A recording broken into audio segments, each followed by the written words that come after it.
Good morning. Now we are studying about thermodynamics. In the previous class we studied about system and surroundings, open system, closed system and isolated system.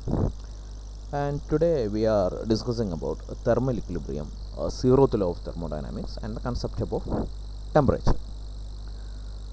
So firstly we are considering two systems, system A and system B. So in this first case, in the left case, these two systems are separated by an adiabatic wall. What do you mean by adiabatic wall? This adiabatic wall means that will not transfer any heat energy. Adiabatic wall എന്ന് പറയുന്നത് ഒരിക്കലും heat energy അങ്ങോട്ടും ഇങ്ങോട്ടും transfer ചെയ്യില്ല. അങ്ങനത്തെ വാൾസിനെയാണ് adiabatic wall എന്ന് പറയുക. So here there will not be any heat transfer between system A and system B. Otherwise we can say that these two systems are not in contact with each other, isn't it? So the system have its own energy and its own heat energy, and the system B have its own heat energy, and they are not going to transfer heat energy between these two systems because they are separated by adiabatic wall. And in the second case I am taking the two systems, system A and system B, but they are separated by a diathermic wall. Diathermic wall എന്ന് പറഞ്ഞു കഴിഞ്ഞാൽ ഒരു മെറ്റലിൻ്റെ ഒക്കെ വാളിന് നമുക്ക് വേണമെങ്കിൽ diathermic വാൾ എന്ന് പറയാം. അപ്പോൾ അതായത് എന്ത് സംഭവിക്കുന്നു, ഇവിടെ നിന്ന് ഹീറ്റ് എനർജി, മെറ്റൽ എന്ന് പറയുന്ന അത് ഹീറ്റ് എനർജി കണ്ടക്ട് ചെയ്യും. അപ്പോൾ എന്താ സംഭവിക്കുക, സിസ്റ്റം എയിൽ നിന്ന് സിസ്റ്റം ബിയിലേക്ക് ഹീറ്റ് എനർജി അങ്ങോട്ടും ഇങ്ങോട്ടും ട്രാൻസ്ഫർ ചെയ്തുകൊണ്ടിരിക്കുന്നു. So here in this case we can say that the two systems are in contact with each other, isn't it? Because system A is in contact with system B means the heat energy will transfer from system A to system B or from system B to system A. So here what we are going to discuss is we are going to discuss about this thermal equilibrium. Suppose the system A is at higher temperature and suppose the system B is at lower temperature. Our temperature എന്താണെന്ന് നമുക്ക് പറയാം. And if the two systems are in contact with each other, what will happen here? This heat energy will transfer from this system A to system B, isn't it? Otherwise we can say that if the two systems, one system of that A and system B is in contact with each other, there will be a transfer of heat energy will take place between the two systems, isn't it? And after some time what will happen, we can say that after some time the heat energy transfer will not be there. Otherwise we can say that there will not be any net transfer of heat energy between two systems, because after some time these two systems will reach at thermal equilibrium, isn't it? So it is the system A and this is system B. So here if they are separated by a diathermic wall, then we can say that there will be a transfer of heat energy will be there between the system A and system B, and after some time we can say that will reach at a thermal equilibrium position, and at this thermal equilibrium position there will not be any net transfer of heat energy between these two systems. So that is about thermal equilibrium. Thermal equilibrium എന്ന് പറയുന്നത് രണ്ട് systems തമ്മിൽ net transfer of heat energy ഇല്ല എന്നുണ്ടെങ്കിൽ, അതായത് ഇവിടെ നിന്ന് ഇങ്ങോട്ടും തിരിച്ച് അവിടെ നിന്ന് ഇങ്ങോട്ടുമുള്ള transfer of heat energy same ആണ്, അല്ലെങ്കിൽ എന്നുള്ളൊരു കണ്ടീഷനിൽ എത്തുമ്പോഴാണ് നമുക്ക് എന്ത് പറയാം, തെർമൽ ഇക്വിലിബ്രിയം എന്ന് പറയാൻ പറ്റുക. നമുക്കത് വാട്ടർ ലെവൽ വെച്ച് നമുക്കൊന്ന് ടെസ്റ്റ് ചെയ്ത് നോക്കാം. അതായത് ഇത് രണ്ട് ബീക്കറാണ്, ഈ രണ്ട് ബീക്കർ ഒരു വാൾവ് വെച്ചിട്ട് ബ്ലോക്ക് ചെയ്തിരിക്കുന്നു. So here we know that the water level at this beaker is higher, ഇവിടെ എന്താണ് ലോവർ ആണ്. അപ്പോൾ ഇവിടെ എന്ത് പറയാൻ പറ്റും, ഇവിടെ they are not in contact with each other, because എന്താണ് ഇവിടെ നിന്ന് ഇങ്ങോട്ട് വാട്ടറിന് ഫ്ലോ ചെയ്യാൻ അനുവദിക്കില്ല, അവിടെ വാൾവ് ഉണ്ട്, വാൾവ് ക്ലോസ്ഡ് ആണ്. So we can say that ഇത് രണ്ടും തമ്മിൽ ഒരു ലെവൽ ഡിഫറൻസ് ഉണ്ട്, ഒരു height difference of water is there, isn't it?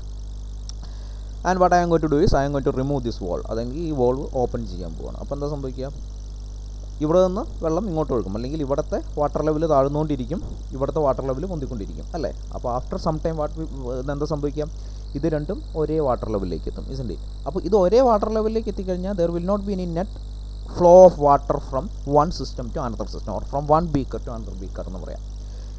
ഈ രണ്ട് വാട്ടർ ലെവലും തമ്മിൽ ഒരു ഹൈറ്റ് ഡിഫറൻസ് ഉണ്ടായിരുന്നു എന്നുണ്ടെങ്കിൽ എന്താ സംഭവിക്കുക, ഇത് ഓപ്പൺ ആണ്, if they are in contact with each other എന്താ സംഭവിക്കുക, there will be a net flow of water will be there from this left beaker to the right beaker, and after some time it will reach at an equilibrium position. ഇവിടുത്തെ equilibrium position എന്ന് പറഞ്ഞാൽ എന്താണ്, രണ്ടിൻ്റെയും water ലെവലിൻ്റെ height ഒന്നാവും, അതിനുശേഷം എന്താ ഉണ്ടാവില്ല, ഒരു net transfer of heat energy ഉണ്ടാവില്ല, നെറ്റ് ഫ്ലോ ഓഫ് വാട്ടർ ഉണ്ടാവില്ല. ഈ നെറ്റ് ഫ്ലോ ഓഫ് വാട്ടർ ഉണ്ടാവില്ല എന്ന് പറഞ്ഞാൽ ഇവിടെ നിന്ന് ഇങ്ങോട്ടും വാട്ടർ മോളിക്യൂൾ മൂവ് ചെയ്യുന്നില്ല എന്നല്ല. വാട്ടർ മോളിക്യൂൾ എന്താ സംഭവിക്കുന്നത്? Water molecule will move from here to here and from here to here. അപ്പോൾ ഇവിടെ നിന്ന് ഇങ്ങോട്ട് മൂവ് ചെയ്യുന്ന വാട്ടർ മോളിക്യൂൾസും ഇവിടെ നിന്ന് ഇങ്ങോട്ട് മൂവ് ചെയ്യുന്ന വാട്ടർ മോളിക്യൂൾസും അത് രണ്ടും എന്തായിരിക്കും? ഈക്വൽ ആയിരിക്കും. Otherwise we can say there will not be net flow of water എന്നേ പറയാൻ പറ്റുള്ളൂ. അല്ലാതെ ഈ ബീക്കറിലെ വാട്ടർ മോളിക്യൂൾ ഇപ്പുറത്തെ ബീക്കറിലേക്ക് പോവില്ല എന്ന് നമുക്ക് പറയാൻ പറ്റില്ല.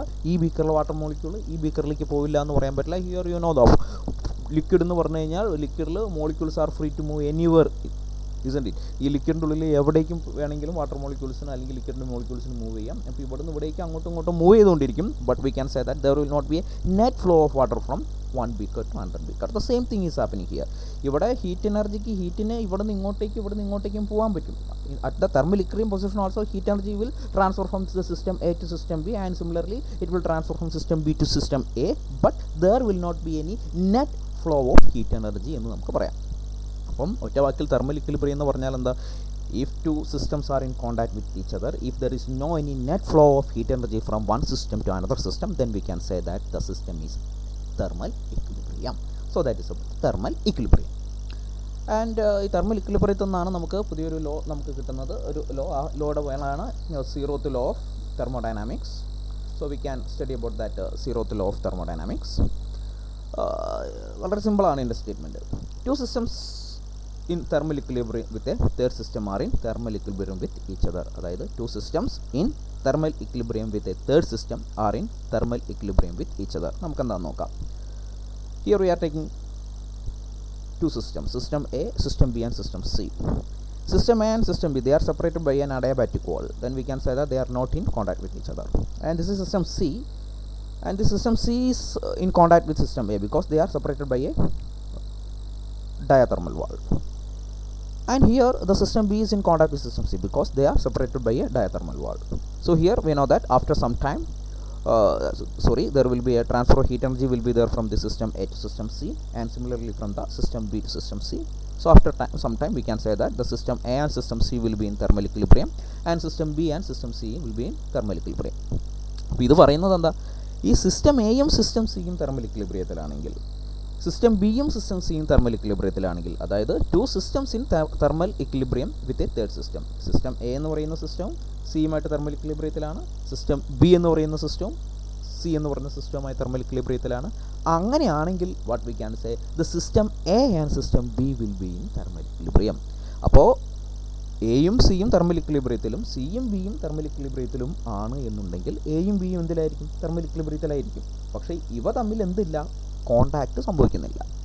അപ്പോൾ ഞാൻ കുറച്ച് നേരം കഴിഞ്ഞിട്ട് ഞാൻ എന്ത് ചെയ്യുകയാണെന്ന് വിചാരിക്കുക. അതായത് thermal equilibrium means what we can say there will not be any net flow of net flow of heat energy എന്ന് പറയാം. അതായത് system A and system C they are in thermal equilibrium means there will not be any net flow of heat energy between these two systems. System B and system C in thermal equilibrium means there will not be any net flow of heat energy from system B and system C. അപ്പോൾ അങ്ങനെയാണെങ്കിൽ നമ്മൾ പറയുന്നത് ഇങ്ങനൊരു condition ഉണ്ടെങ്കിൽ then we can say that system A and system B are in thermal equilibrium. അപ്പോൾ ഞാൻ എന്ത് ചെയ്യുന്നു? ഞാൻ ഈ അഡയാബാറ്റിക് വാൾ എടുത്ത് തുറന്ന് മാറ്റുന്നു. അതിനുശേഷം I am going to place a diathermal wall here. അപ്പോൾ എന്താ സംഭവിക്കുന്നത്? ഇവിടെ നിന്ന് സിസ്റ്റം എക്കും സിസ്റ്റം ബിക്കും ഇടയിലുള്ള അഡയാബാറ്റിക് വാൾ എടുത്ത് മാറ്റി അവിടെ എന്ത് സംഭവിച്ചു? ഒരു ഡയാതെർമൽ വാൾ ഇവിടെ കൊണ്ട് വെച്ചു. അപ്പോൾ ഡയാതെർമൽ വാൾ എന്ന് വെച്ചാൽ എന്താ? Then they are in contact with each other, isn't it? System A and system B R in contact with each other. പക്ഷേ നമുക്ക് എന്ത് പറയാൻ പറ്റും? അങ്ങനെ വെക്കുകയാണെങ്കിലും ഇതിൻ്റെ ഇടയിൽ നിന്ന് ഒരു net flow of heat energy ഉണ്ടാവില്ല. കാരണം എന്താ? ഓൾറെഡി ഈ സിസ്റ്റം സിയും സിസ്റ്റം എയും സിസ്റ്റം സിയും സിസ്റ്റം ബിയും കോൺടാക്റ്റിലായതുകൊണ്ട് എയും സിയും ബിയും സിയും തെർമൽ ഇക്വിലിബ്രിയത്തിലാണ്. അതുകൊണ്ട് തന്നെ എയും ബിയും എന്തിലാണ്? തെർമൽ ഇക്വിലിബ്രിയത്തിലാണ്. അപ്പോൾ തെർമൽ ഇക്വിലിബ്രിയത്തിലുള്ള രണ്ട് സിസ്റ്റം അവ ഇവിടെ സെപ്പറേറ്റ് ചെയ്തിരിക്കുന്ന അഡയാബാറ്റിക് ഹോളാണ്, അല്ലെങ്കിൽ ഇവ കോൺടാക്റ്റിലല്ല. പക്ഷേ തെർമൽ ഇക്വിലിബ്രിയത്തിലുള്ള ഈ രണ്ട് സിസ്റ്റം തിരിച്ച് കോൺടാക്റ്റിൽ വെച്ച് കഴിഞ്ഞാൽ എന്താ സംഭവിക്കുക? There will not be any net flow of heat energy between these two systems. അപ്പോൾ അതിനാണ് നമ്മൾ സീറോത്ത് ലോ ഓഫ് തെർമോഡൈനാമിക്സ് എന്ന് പറയുന്നത്. ദാറ്റ് മീൻസ് അങ്ങനെ വേണമെങ്കിലും പറയാം, ഇങ്ങനെ തന്നെ എഴുതണമെന്നൊന്നുമില്ല. ഈ system A and system C R suppose system A and system C R in thermal equilibrium and system B and system C are in thermal equilibrium, then system A and system B will be in thermal equilibrium. Otherwise we can say two systems in thermal equilibrium with a third system are in thermal equilibrium with each other. That is about the zeroth law of thermodynamics. അപ്പോൾ ഇത് എന്തുകൊണ്ടാണ് zeroth law എന്ന് പറയാറ്? കാരണം first law ഉണ്ട്, second law ഉണ്ട്, പിന്നെ നമ്മൾ തേർഡ് ലോ ഉണ്ട്, അതിന് ശേഷം അങ്ങനെയാണെങ്കിൽ ഫോർത്ത് ലോ, അങ്ങനെയല്ലേ ഉണ്ടാവുക. ഈ സീറോത്ത് ലോ എന്ന് പറയാനുള്ള കാരണം എന്താണെന്ന് വെച്ചാൽ ഈ ഫസ്റ്റ് ലോ എന്ന് പറയുന്ന 1880-കളിലാണ് ഉണ്ടാകുന്നത്. സെക്കൻഡ് ലോ എന്ന് പറയുന്നത് 1880-കളിലാണ് ഉണ്ടാകുന്നത്. ഫസ്റ്റ് ലോ ഓഫ് തെർമോഡൈനാമിക്സും സെക്കൻഡ് ലോ ഓഫ് തെർമോഡൈനാമിക്സും. പക്ഷേ ഈ zeroth law, the concept of ടെമ്പറേച്ചറും ഈ സീറോത്ത് ലോയിനെ പറ്റിയൊക്കെ നല്ലൊരു ഐഡിയ വരുന്നത് 1930s-ലാണ്. അപ്പോൾ ഫസ്റ്റ് ലോയും സെക്കൻഡ് ലോയും വന്നതിന് ശേഷം വരുന്ന ലോയാണ് ഈ ലോ. അപ്പോൾ അങ്ങനെ ഒരു ലോ വരുമ്പോൾ സ്വാഭാവികമായും ഫസ്റ്റും സെക്കൻഡും ആയല്ലോ, പക്ഷേ നോക്കുമ്പോൾ ടെമ്പറേച്ചർ എന്ന് പറയുന്നത് എന്താണ്, ബേസിക് കൺസെപ്റ്റാണ്. അതുകൊണ്ടാണ് ഇതിന് സീറോത്ത് ലോ ഓഫ് തെർമോഡൈനാമിക്സ് എന്ന് പറയുന്നത്. ഇപ്പോഴും നമ്മൾ ടെമ്പറേച്ചറിലേക്ക് എത്തിയിട്ടില്ല. അപ്പോൾ ടെമ്പറേച്ചർ എന്താണെന്ന് നമുക്കൊന്ന് നോക്കാം. അപ്പോൾ here we know that body എന്ന് പറയുന്നത് ഇവിടെ two systems are in thermal equilibrium with each other. എയും സിയും തെർമൽ ഇക്വിലിബ്രിയം വിത്ത് ഈച്ച് അതറിലാണ്. അപ്പോൾ രണ്ട് സിസ്റ്റംസ് തെർമൽ ഇക്വിലിബ്രിയത്തിലാണ് എന്ന് പറയുമ്പോൾ എന്തോ ഒരു സാധനം സെയിം ആണ്. അതുകൊണ്ടാണ് നമ്മൾ ഇക്വിലിബ്രിയം എന്ന് പറയുന്നത്. ഇവിടെ ഈ വാട്ടറിൻ്റെ കേസിൽ നമുക്ക് പറയാം ഈ വാട്ടറും ഡിഫറെൻറ്റ് പൊട്ടൻഷ്യലിലാണ് അല്ലെങ്കിൽ ഡിഫറെൻറ്റ് ഹൈറ്റിലാണ്. So a water flow will be there from one beaker to another beaker. പക്ഷേ ഇവിടെ നമുക്ക് പറയാം there will not be any net flow of water because എന്താണ്, ഇതിൻ്റെ രണ്ടിൻ്റെയും ഹൈറ്റ് സെയിം ആണ്, isn't it? Similarly in the flow of current you know that higher പൊട്ടൻഷ്യലിൽ നിന്ന് ലോവർ പൊട്ടൻഷ്യലിലേക്കായിരിക്കും കറണ്ട് അല്ലെങ്കിൽ ചാർജസ് ഒഴുകുക. And if the potential between or if there is no any potential difference between two bodies, there will not be any flow of charges, അല്ലേ? അപ്പോൾ ഇവിടെ അതുപോലെ potential same ആണെങ്കിൽ, ഇവിടെ കറണ്ട് കേസിൽ പൊട്ടൻഷ്യൽ സെയിം ആണെങ്കിൽ there will not be any flow of charges എന്ന് പറയാം. അപ്പോൾ അതുപോലെ തന്നെ ഇവിടെ നമുക്ക് എന്ത് പറയാൻ പറ്റും, ഈ ഹീറ്റ് ഫ്ലോ നടക്കണമെന്നുണ്ടെങ്കിൽ എന്തെങ്കിലും ഒരു സാധനം ഡിഫറൻസ് ഉണ്ടായിരിക്കണം. അതായത് അവ തെർമൽ ഇക്വിലിബ്രിയത്തിലാവരുത്. തെർമൽ ഇക്വിലിബ്രിയത്തിലാകുന്നത് വരെയായിരിക്കും നെറ്റ് ഹീറ്റ് ഫ്ലോ ഉണ്ടാവുക. ആൻഡ് ടെമ്പറേച്ചർ എന്ന് പറയുന്നതിന് പലതരത്തിലുള്ള ഡെഫിനിഷൻസ് ഉണ്ട്. നമുക്ക് ഡിഗ്രി ഓഫ് ഹോട്ട്നെസ് എന്ന് നമുക്ക് വേണമെങ്കിൽ പറയാം, or it is the average kinetic energy of the molecules എന്നൊക്കെ പറഞ്ഞ് പലതരത്തിൽ നമുക്ക് ഡെഫിനിഷൻ നമുക്ക് പറയാം. പക്ഷേ ഈ ഒരു കൺസെപ്റ്റിൽ നമ്മൾ തെർമൽ ഇക്വിലിബ്രിയം ലെവലിലേക്ക് വരുമ്പോൾ what is temperature means it is the property that determines whether the system is in thermal equilibrium with other system എന്ന് പറയാം. ഒരു സിസ്റ്റം മറ്റൊരു സിസ്റ്റവുമായി തെർമൽ ഇക്വിലിബ്രിയത്തിലാണോ അല്ലേ എന്ന് തീരുമാനിക്കുന്ന ഒരു പ്രോപ്പർട്ടിയാണ് ടെമ്പറേച്ചർ എന്ന് നമുക്ക് വേണമെങ്കിൽ പറയാം. അതായത് if the temperature of two systems are different there will be a flow of heat energy from one system to another system എന്ന് പറയാം. അതായത് നമുക്ക് വേണമെങ്കിൽ പറയാം it measure the heat level or the temperature difference measure the flow of heat എന്ന് പറയാം. ഒരു സിസ്റ്റത്തിൽ നിന്ന് മറ്റേ സിസ്റ്റത്തിലേക്ക് ഹീറ്റ് എനർജി ട്രാവൽ ചെയ്യണോ അല്ലെങ്കിൽ ട്രാൻസ്ഫർ ചെയ്യണോ എന്ന് തീരുമാനിക്കുന്നത് ടെമ്പറേച്ചർ ഡിഫറൻസ് ആണ്. And if there is no any net temperature difference between two systems, then we can say that there will not be any flow of heat. വാട്ടറിൻ്റെ height ലെവലിൻ്റെ അതേ ഡിഫറൻസിലാണ്. ഇവിടെ നോക്കൂ, here two beakers are there. In this beaker വാട്ടറിൻ്റെ height എന്ന് പറയുന്നത് വളരെ അധികമാണ്, ആൻഡ് ഇൻ ദിസ് ബീക്കർ വാട്ടറിൻ്റെ ഹൈറ്റ് എന്ന് പറയുന്നത് വളരെ കുറവാണ്. അപ്പോൾ നമുക്ക് എന്ത് പറയാൻ പറ്റും, there will be a net flow of water will be there, isn't it? Water എന്ത് ചെയ്യുന്നു, ഈ ബീക്കറിൽ നിന്ന് മറ്റേ ബീക്കറിലേക്ക് പോകുന്നു. എങ്ങനെ, ഇത് രണ്ടിൻ്റെയും ഹൈറ്റ് ഡിഫറൻസ് ഒന്നാകുന്നത് വരെ വാട്ടർ ഒരു ബീക്കറിൽ നിന്ന് മറ്റേ ബീക്കറിലേക്ക് ഫ്ലോ ചെയ്യുന്നു, or there will be a net flow of water with there. Similarly ഇതൊരു ഹോട്ട് ബോഡിയാണ്, ഇതൊരു കോൾഡ് ബോഡിയാണ്, and they are in contact with each other. So after some time what will happen, ഈ ഹോട്ട് ബോഡിയിൽ നിന്ന് cold ബോഡിയിലേക്ക് ഒരു net transfer of heat energy ഉണ്ടാവും, and after some time it will reach at a position where the temperature of this hot body and called body will be same. അപ്പോൾ ഈ temperature same ആകുന്നത് വരെ ആയിരിക്കും എന്ത് flow ചെയ്യുക, heat flow ചെയ്യുക. So what is electric potential എന്ന് വെച്ചാൽ നമുക്ക് വേണമെങ്കിൽ പറയാം, ഇലക്ട്രിക് പൊട്ടൻഷ്യൽ എന്ന് പറഞ്ഞാൽ ഇലക്ട്രിക് പൊട്ടൻഷ്യൽ ഡിഫറൻസ് എന്ന് പറയുന്നതാണ് ഫ്ലോ ഓഫ് ചാർജസ് ഉണ്ടോ ഇല്ലേ എന്ന് തീരുമാനിക്കുന്ന സാധനം, അല്ലേ? അതുപോലെ ഹൈറ്റ് ഡിഫറൻസ് ആണ് വാട്ടർ ഫ്ലോ ചെയ്യണോ വേണ്ടേ എന്ന് തീരുമാനിക്കുന്നത്. Similarly the temperature will measure the flow of heat flow ചെയ്യണോ വേണ്ടേ എന്ന്, ഒരു net flow of heat energy ഉണ്ടാകണോ എന്ന് പറയുന്നത് ടെമ്പറേച്ചറാണ്. ഈ ടെമ്പറേച്ചർ ഡിഫറൻസ് 0 ആണ്, or if there is no any temperature difference between two bodies then we can say that there will not be any transfer of heat energy. So that is about the temperature. അപ്പോൾ ഇന്ന് നമ്മൾ പഠിച്ചത് എന്ന് പറയുന്നത് വളരെ കുറച്ച് കാര്യങ്ങളെ പഠിച്ചിട്ടുള്ളൂ. ഒന്ന് എന്താണ് എന്ന് പറയുന്നത്, തെർമൽ ഇക്വിലിബ്രിയം എന്താണ് എന്ന് പഠിച്ചു. അപ്പോൾ ഈ തെർമൽ ഇക്വിലിബ്രിയം എന്ന് പറയുന്നത് അത് സീറോത്ത് ലോ ഓഫ് തെർമോഡൈനാമിക്സ് പഠിച്ചു. അതിൽ നിന്നാണ് നമുക്ക് ടെമ്പറേച്ചർ എന്ന് പറയുന്ന ഒരു കൺസെപ്റ്റ് വരുന്നു. ടെമ്പറേച്ചർ എന്താണ് എന്ന് പഠിച്ചു. അതിൽ ഞാൻ പ്രിഫർ ചെയ്തത് നിങ്ങൾക്ക് നിങ്ങൾക്ക് അയച്ചെന്ന അതേ ബുക്കിൽ തന്നെ ഹീറ്റ് ആൻഡ് തെർമോഡൈനാമിക്സ് സെവാൻസ്കിയുടെ 7th എഡിഷൻ, അതിൽ 1.5 ആൻഡ് 1.6 എന്ന് പറയുന്ന പോർഷൻസാണ് ഞാൻ ഇതിൽ റെഫർ ചെയ്തത്, റെഫറൻസിനായിട്ട് ഞാൻ എടുത്തത്. ഏത് വേണമെങ്കിലും നിങ്ങൾക്ക് ഉപയോഗിക്കാം. പക്ഷേ ഈ ടെമ്പറേച്ചറിനെ പറ്റി പറയുമ്പോൾ നിങ്ങൾ പണ്ട് പഠിച്ചിട്ടുള്ള കാര്യമാണ്. +2 ഇതൊക്കെ +2 തന്നെ ഈ പറഞ്ഞ കാര്യങ്ങളൊക്കെ +2 നിങ്ങൾ പഠിച്ചിട്ടുള്ളതാണ്. അതിന് മുമ്പ് നിങ്ങൾ പഠിച്ചിട്ടുള്ള കാര്യങ്ങളുണ്ട്. ടെമ്പറേച്ചറിന് 2 സ്കെയിലുണ്ട്. രണ്ടെല്ലാം സാധാരണ നമ്മൾ 3 സ്കെയിൽ എന്നാണ് പറയുക. Celsius scale, kelvin scale, Fahrenheit scale. അത് രണ്ടും തമ്മിലുള്ള എങ്ങനെയാണ് അത് രണ്ടും തമ്മിൽ കൺവേർട്ട് ചെയ്യുക, അത് അങ്ങോട്ടും ഇങ്ങോട്ടൊക്കെ കൺവേർട്ട് ചെയ്യുന്നത് എങ്ങനെയാണ് എന്നൊന്ന് നിങ്ങളൊന്ന് ഓർത്ത് വയ്ക്കുക. അതൊന്ന് നോക്കണം, ഒന്ന് റെഫർ ചെയ്ത് നോക്കുക.